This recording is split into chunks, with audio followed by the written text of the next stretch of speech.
could the flogger of urchins be otherwise than animated and joyous? The lady of his heart was his partner in the dance, and smiling graciously in reply to all his amorous oglings, well-brawn bones, sorely smitten with love and jealousy, sat brooding by himself in one corner. When the dance was at an end, Ichabod was attracted to a knot of the sager folks, who with old Van Tassel sat smoking at one end of the piazza, gossiping over former times and drawing out long stories about the war. This neighborhood, at the time of which I am speaking, was one of those highly favored places which abound with chronicle and great men. The British and American line had run near it during the war. It had therefore been the scene of marauding and infested with refugees, cowboys, and all kinds of border chivalry. Just sufficient time had elapsed to enable each storyteller to dress up his tale with a little becoming fiction, and in the indistinctness of his recollection to make himself the hero of every exploit. There was the story of Dafu Martling, a large blue-bearded Dutchman who had nearly taken a British frigate with an old iron 9-pounder from a mud breastwork, only that his gun burst at the 6th discharge. And there was an old gentleman, who shall be nameless, being too rich a mynheer to be lightly mentioned, who in the battle of White Plains, being an excellent master of defense, parried a musket ball with a small sword, insomuch that he absolutely felt it whiz round the blade, and glance off at the hilt, in proof of which he was ready at any time to show the sword, with the hilt a little bent. There were several more that had been equally great in the field, not one of whom but was persuaded that he had a considerable hand in bringing the war to a happy termination. But all these were nothing to the tales of ghosts and apparitions that succeeded. The neighborhood is rich in legendary treasures of the kind. Local tales and superstitions thrive best in these sheltered, long-settled retreats, but are trampled underfoot by the shifting throng that forms the population of most of our country places. Besides, there is no encouragement for ghosts in most of our villages, for they have scarcely had time to finish their first nap and turn themselves in their graves before their surviving friends have traveled away from the neighborhood, so that when they turn out at night to walk their rounds, they have no acquaintance left to call upon. This is perhaps the reason why we so seldom hear of ghosts, except in our long-established Dutch communities. The immediate cause, however, of the prevalence of supernatural stories in these parts was doubtless owing to the vicinity of Sleepy Hollow. There was a contagion in the very air that blew from that haunted region. It breathed forth an atmosphere of dreams and fancies infecting all the land. Several of the Sleepy Hollow people were present at Van Tassel's, and as usual were doling out their wild and wonderful legends. Many dismal tales were told about funeral trains and mourning cries and wailings heard and seen about the great tree where the unfortunate Major Andre was taken, and which stood in the neighborhood. Some mention was made also of the woman in white that haunted the dark glen at Raven Rock, and was often heard to shriek on winter nights before a storm, having perished there in the snow. The chief part of the stories, however, turned upon the favorite specter of Sleepy Hollow, the Headless Horseman, who had been heard several times of late patrolling the country, and it was said tethered his horse nightly among the graves in the churchyard. The sequestered situation of this church seems always to have made it a favorite haunt of troubled spirits. It stands on a knoll surrounded by locust trees and lofty elms, from among which its decent whitewashed walls shine modestly forth like Christian purity beaming through the shades of retirement. A gentle slope descends from it to a silver sheet of water, bordered by high trees, between which peeps may be caught at the blue hills of the Hudson. to look upon its grass-grown yard where the sunbeams seemed to sleep so quietly. One would think that there at least the dead might rest in peace. On one side of the church extends a white, woody dell, along which raves a large brook, among broken rocks and trunks of fallen trees. Over a deep, black part of the stream, now far from the church, was formerly thrown a wooden bridge. The road that led to it and the bridge itself were thickly shaded by overhanging trees, which cast a gloom about it even in the daytime, but occasioned a fearful darkness at night. Such was one of the favorite haunts of the Headless Horseman, and the place where he was most frequently encountered. The tale was told of old Brower, a most heretical disbeliever in ghosts, how he met the horseman returning from his foray into Sleepy Hollow, and was obliged to get up behind him, how they galloped over bush and brake, over hill and swamp until they reached the bridge, when the horseman suddenly turned into a skeleton, threw old Brower into the brook, and sprang away over the treetops with a clap of thunder. This story was immediately matched by a thrice marvelous adventure of Brom Bones, who made light of the galloping Hessian as an errant jockey. He affirmed that on returning one night from the neighboring village of Sing Sing, he had been overtaken by this midnight trooper, that he had offered to race with him for a bowl of punch, and should have won it too, for Daredevil beat the goblin horse all hollow, but just as they came to the church bridge, the Hessian bolted and vanished in a flash of fire. All these tales told in that drowsy undertone with which men talk in the dark, the countenance of the listeners only now and then receiving a casual gleam from the glare of a pipe, sank deep in the mind of Ichabod. He repaid them in kind with large extracts from his invaluable author, Cotton Mather, and added many marvelous events that had taken place in his native state of Connecticut, and fearful sights which he had seen in his nightly walks about Sleepy Hollow. The revel now gradually broke up. The old farmers gathered together their families and their wagons, and were heard for some time rattling along the hollow roads and over the distant hills. Some of the damsels mounted on pillions behind their favorite swains, and their light-hearted laughter, mingling with the clatter of hoofs, echoed along the silent woodlands, sounding fainter and fainter until they gradually died away. And the late scene of noise and frolic was all silent and deserted. Ichabod only lingered behind according to the custom of country lovers, to have a tete-a-tete with the heiress, fully convinced that he was now on the high road to success. What passed at this interview I will not pretend to say, for in fact I do not know. Something, however, I fear me must have gone wrong, for he certainly sallied forth after no very great interval with an air quite desolate and chapfallen. Oh, these women, these women! Could that girl have been playing off any of her coquettish tricks? Was her encouragement of the poor pedagogue all a mere sham to secure her conquest of his rival? Heaven only knows, not I. Let it suffice to say, Ichabod stole forth with the air of one who had been sacking a hen roost rather than a fair lady's heart.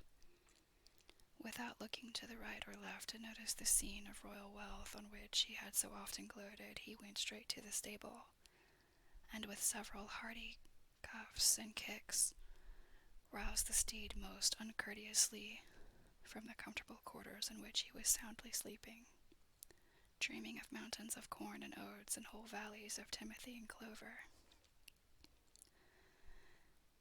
It was the very witching time of night that Ichabod, heavy-hearted and crestfallen, pursued his travels homewards along the sides of the lofty hills which rise above Tarrytown, and which he had traversed so cheerily in the afternoon. The hour was as dismal as himself.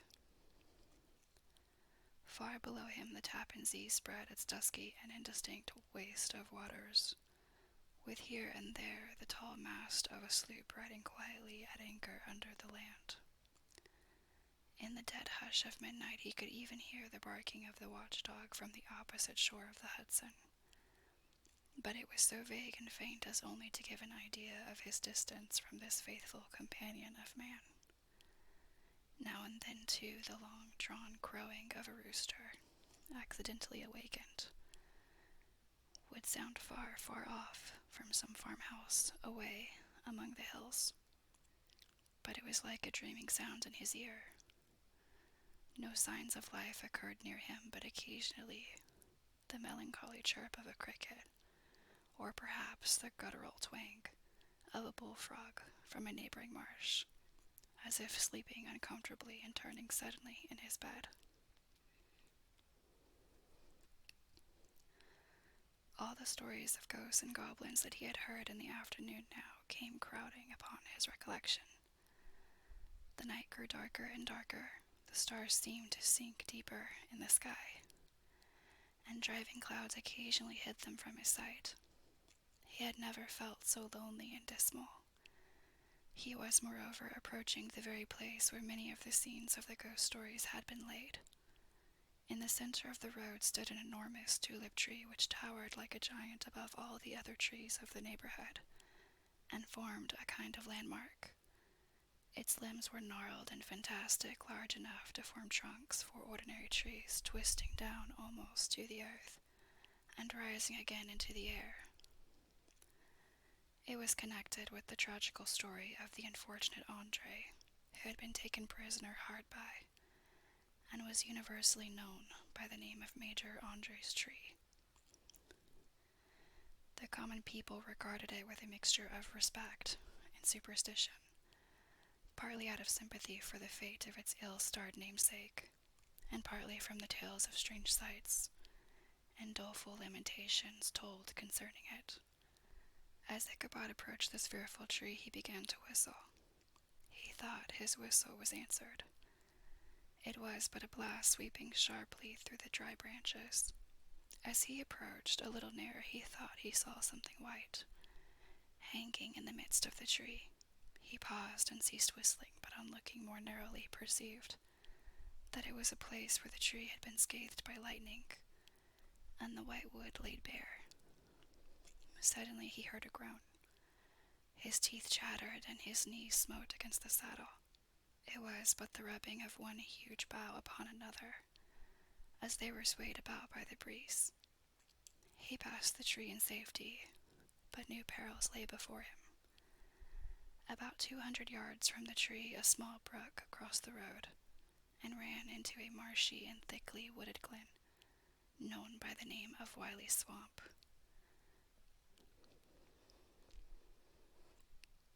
A few rough logs laid side by side served for a bridge over the stream.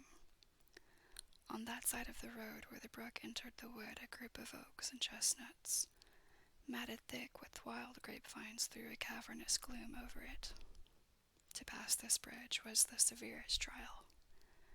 It was at this identical spot that the unfortunate Andre was captured, and under the covert of those chestnuts and vines were the sturdy yeomen concealed who surprised him.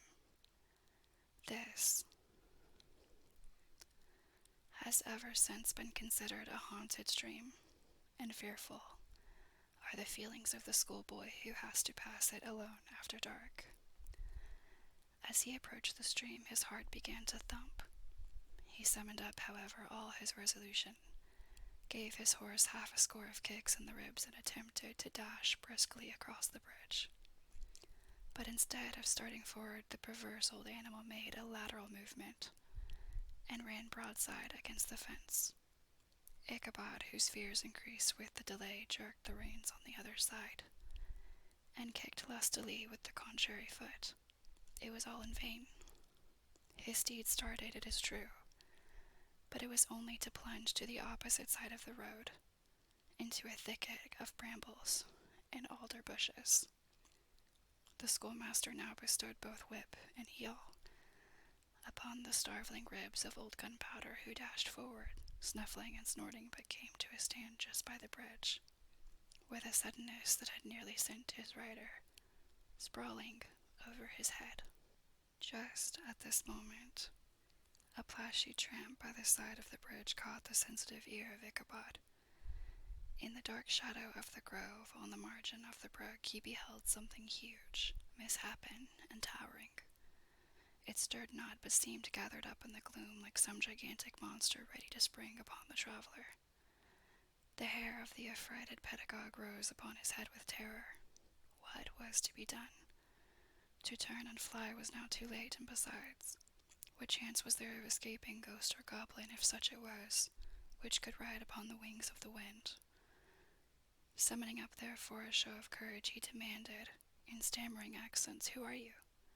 He received no reply. He repeated his demand, in a still more agitated voice. Still there was no answer. Once more he cudgeled the sides of the inflexible gunpowder, and shutting his eyes broke forth with involuntary fervor into a psalm tune. Just then the shadowy object of alarm put itself in motion, and with a scramble and a bound stood at once in the middle of the road. Though the night was dark and dismal, yet the form of the unknown might now in some degree be ascertained. He appeared to be a horseman of large dimensions, and mounted on a black horse of powerful frame.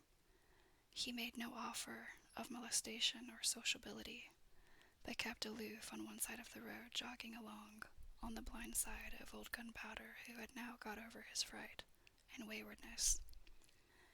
Ichabod, who had no relish for this strange midnight companion, and bethought himself of the adventure of Brom Bones with the galloping Hessian, now quickened his steed in hopes of leaving him behind. The stranger, however, quickened his horse to an equal pace. Ichabod pulled up and fell into a walk, thinking to lag behind, but the other did the same. His heart began to sink within him.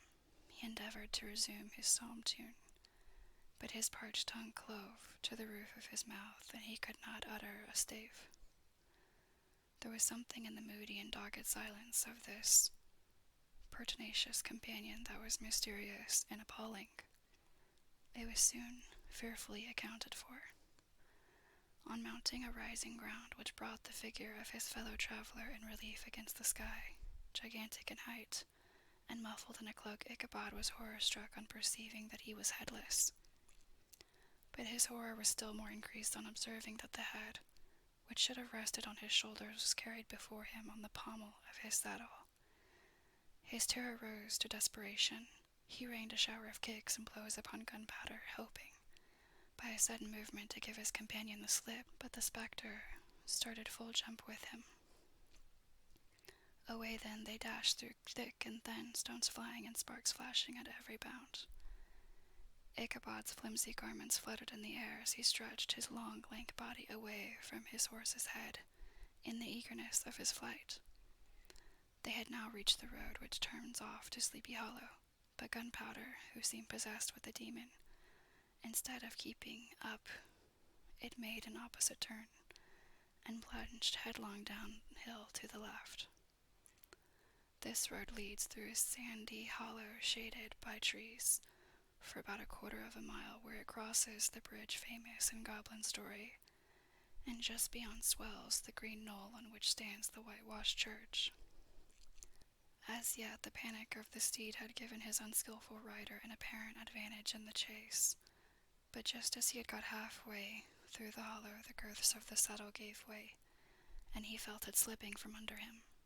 He seized it by the pommel and endeavored to hold it firm, but in vain, and had just time to save himself by clasping old Gunpowder round the neck when the saddle fell to the earth, and he heard it trampled underfoot by his pursuer. For a moment the terror of Hans Van Ripper's wrath passed across his mind, for it was his Sunday saddle, but this was no time for petty fears. The goblin was hard on his haunches, and unskilful rider that he was, he had much ado to maintain his seat, sometimes slipping on one side, sometimes on another, and sometimes jolted on the high ridge of his horse's backbone with a violence that he verily feared would cleave him asunder. An opening in the trees now cheered him with the hopes that the church bridge was at hand. The wavering reflection of a silver star in the bosom of the brook told him that he was not mistaken. He saw the walls of the church dimly glaring under the trees beyond. He recollected the place where Brom Bones ghostly competitor had disappeared. If I can but reach that bridge, thought Ichabod, I am safe. Just then he heard the black steed panting and blowing close behind him. He even fancied that he felt his hot breath. Another convulsive kick in the ribs, and old Gunpowder sprang upon the bridge. He thundered over the resounding planks. He gained the opposite side, and now Ichabod cast a look behind to see if his pursuer should vanish according to rule, in a flash of fire and brimstone. Just then he saw the goblin rising in his stirrups, and in the very act of hurling his head at him. Ichabod endeavored to dodge the horrible missile, but too late. It encountered his cranium with a tremendous crash. He was tumbled headlong into the dust, and Gunpowder, the black steed, and the goblin rider passed by like a whirlwind. The next morning the old horse was found without his saddle, and with the bridle under his feet, soberly cropping the grass at his master's gate. Ichabod did not make his appearance at breakfast. Dinner hour came, but no Ichabod. The boys assembled at the schoolhouse and strolled idly about the banks of the brook, but no schoolmaster. Hans Van Ripper now began to feel some uneasiness about the fate of poor Ichabod and his saddle. An inquiry was set on foot, and after diligent investigation they came upon his traces. In one part of the road, leading to the church, was found the saddle trampled in the dirt, the tracks of horses' hoofs deeply dented in the road, and evidently at furious speed, which traced to the bridge, beyond which, on the bank of a broad part of the brook, where the water ran deep and black, was found the hat of the unfortunate Ichabod, and close beside it, a shattered pumpkin. The brook was searched, but the body of the schoolmaster was not to be discovered. Hans Van Ripper, as executor of his estate, examined the bundle which contained all his worldly effects. They consisted of 2 shirts and a half, 2 stocks for the neck, a pair or 2 of worsted stockings, an old pair of corduroy small clothes, a rusty razor, a book of psalm tunes full of dog ears, and a broken pitch pipe. As to the books and furniture of the schoolhouse, they belonged to the community, excepting Cotton Mather's History of Witchcraft, a New England almanac, and a book of dreams and fortune-telling, in which last was a sheet of foolscap much scribbled and blotted in several fruitless attempts to make a copy of verses in honor of the heiress of Van Tassel. These magic books and the poetic scrawl were forthwith consigned to the flames by Hans Van Ripper, who from that time forward determined to send his children no more to school, observing that he never knew any good come of this same reading and writing. Whatever money the schoolmaster possessed, and he had received his quarter's pay but a day or 2 before, he must have had about his person at the time of his disappearance. The mysterious event caused much speculation at the church on the following Sunday. Knots of gazers and gossips were collected in the churchyard at the bridge, and at the spot where the hat and pumpkin had been found. The stories of Brower of Bones, and a whole bunch of others were called to mind, and when they had diligently considered them all, and compared them with the symptoms of the present case, they shook their heads, and came to the conclusion that Ichabod had been carried off by the galloping Hessian. As he was a bachelor, and in nobody's debt, nobody troubled his head any more about him. The school was removed to a different quarter of the hollow, and another pedagogue reigned in his stead. It is true, an old farmer who had been down to New York on a visit several years after, and from whom this account of the ghostly adventure was received, brought home the intelligence that Ichabod Crane was still alive, that he had left the neighborhood, partly through fear of the goblin and Hans Van Ripper, and partly in mortification at having been suddenly dismissed by the heiress, that he had changed his quarters to a distant part of the country, had kept school and studied law at the same time, had been admitted to the bar turned politician, electioneered, written for the newspapers, and finally had been made a justice of the 10-pound court. Brom Bones, too, who shortly after his rival's disappearance conducted The blooming Katrina in triumph to the altar was observed to look exceedingly knowing whenever the story of Ichabod was related, and always burst into a hearty laugh at the mention of the pumpkin, which led some to suspect that he knew more about the matter than he chose to tell. The old country wives, however, who are the best judges of these matters, maintain to this day that Ichabod was spirited away by supernatural means, and it is a favorite story often told about the neighborhood round the winter evening fire. The bridge became more than ever an object of superstitious awe, and that may be the reason why the road has been altered of late years so as to approach the church by the border of the mill pond. The schoolhouse, being deserted, soon fell to decay, and was reported to be haunted by the ghosts of the unfortunate pedagogue and the plowboy loitering homeward of a still summer evening, has often fancied his voice at a distance, chanting a melancholy psalm tune among the tranquil solitudes of Sleepy Hollow. Postscript, found in the handwriting of Mr. Knickerbocker. The preceding tale is given almost in precise words in which I heard it related at a corporation meeting at the ancient city of Manhattan, at which were present many of its sagest and most illustrious burghers. The narrator was a pleasant, shabby, gentlemanly old fellow in pepper and salt clothes, with a sadly humorous face, and one whom I strongly suspected of being poor. He made such efforts to be entertaining. When his story was concluded, there was much laughter and approbation, particularly from 2 or 3 deputy aldermen who had been asleep the greater part of the time. There was, however, one tall, dry-looking old gentleman with beetling eyebrows, who maintained a grave and rather severe face throughout, now and then folding his arms, inclining his head, and looking down upon the floor as if turning a doubt over in his mind. He was one of your wary men, who never laugh but upon good grounds, when they have reason and law on their side. When the mirth of the rest of the company had subsided and silence was restored, he leaned one arm on the elbow of his chair, and sticking the other akimbo, demanded, with a slight but exceedingly sage motion of the head and contraction of the brow, what was the moral of the story, and what it went to prove. The storyteller, who was just putting a glass of wine to his lips as a refreshment after his toils, paused for a moment, looked at his inquirer with an air of infinite deference, and lowering the glass slowly to the table, observed that the story was intended most logically to prove that there is no situation in life but has its advantages and pleasures, provided we will but take a joke as we find it. That, therefore, he that runs races with goblin troopers is likely to have rough riding of it. Ergo, for a country schoolmaster to be refused the hand of a Dutch heiress is a certain step to high preferment in the state.